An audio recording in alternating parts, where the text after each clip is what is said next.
দিনটা ছিল রবিবার।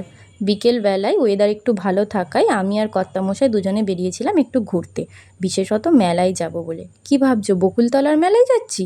না না, একদমই না। আমাদের এখানে শ্রীরামপুরের মাহেশের মেলায় যাচ্ছিলাম। গত 7 বছর হলো শ্রীরামপুরে এসেছি, কোনো বছরই রথের দিন সেরকমভাবে বেরাতে পারি না, কারণ প্রচণ্ড ভিড় থাকে, সাহসও দেখায় না বলতে পারো। এবছরের উপরি পাওনা ছিল রথের একদিন পরের রবিবারটা। যেহেতু রবিবার পড়েছিল, রবিবার মানেই ছুটির দিন, তো সেই জন্যই বেরিয়ে পড়েছিলাম মেলার উদ্দেশ্যে।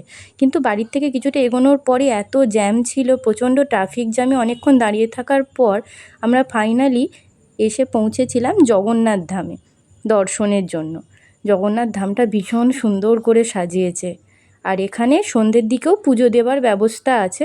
আমরা পুজো কিছু দিইনি, কারণ সেইভাবে কিছু প্রিপারেশান নিয়ে যাইনি, তাই শুধুমাত্র বাইরের থেকেই জগন্নাথ দেবকে দর্শন করে আমরা চলে এসেছিলাম। আর এখানে দেখো এতটাই ভিড়, রীতিমতো ভিড় ঠেলে গিয়ে সামনে দাঁড়াতে হচ্ছে। আর আমি তো এখানে সবার মাথার ওপর দিয়ে ক্যামেরা তুলে দিয়েছিলাম জগন্নাথ দেবকে আমার ফোনে ক্যামেরা বন্দি করব বলে। এখানকার পুরোহিত সবাইকে বারণ করছিলেন মাঝে রাস্তাটা ফাঁকা রাখতে, না দাঁড়াতে, কিন্তু আমরা মানুষজন দেখো এই সামান্য কথাটাও বুঝি না, সবাই এসে এসে ওই মাঝে রাস্তাটাতেই দাঁড়াচ্ছিলেন। যাই হোক, অবশেষে জগন্নাথ দেবের দেখা মিলল। জয় জগন্নাথ। ভগবান সবার মঙ্গল করুক, সবাইকে ভালো রাখুক, সুস্থ রাখুক, পৃথিবীকে সমস্ত বিপদ থেকে মুক্ত রাখুক। তারপর ওখান থেকে বেরিয়ে দেখলাম রাখা আছে আমাদের মাহেশের সেই বিখ্যাত রথ। রথের দর্শন করে ওখান থেকে আমরা বেরিয়ে এসেছিলাম মেলায়। অনেক বাধা বিপত্তি পেরিয়ে আমরা ফাইনালি মেলার মধ্যে প্রবেশ করেছিলাম। কী সাংঘাতিক পরিমাণে ভিড়! বাপরে বাপ! রথের দিনে যা ভিড় হয় সেই রকমই তো সমান ভিড় আমার মনে হচ্ছিল মেলার মধ্যে রয়েছে। যে দোকানেই ঢুকতে যাব ভাবছি, যা জিনিসই দেখব ভাবছি, সেখানে মনে হচ্ছে রেশন দোকানের মতো লাইন দিতে হবে।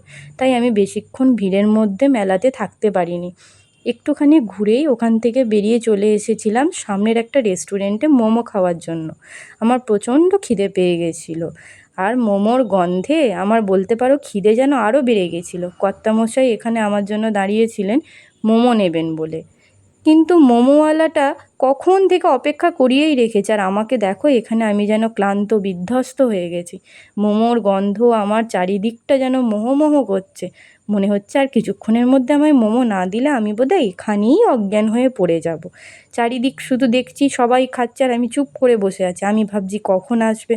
দেখো এখানে বাচ্চাটাও আমাকে দেখে হয়রান হয়ে গেছে, ভাবছে বাবা এ কি এক্ষুনি অজ্ঞান হয়ে যাবে। আসলে সেটা না, আমার প্রচণ্ড খিদে পেয়ে গেছিলো, তো তাই কীরকম একটা ক্লান্তি ভাব অনুভব করছিলাম।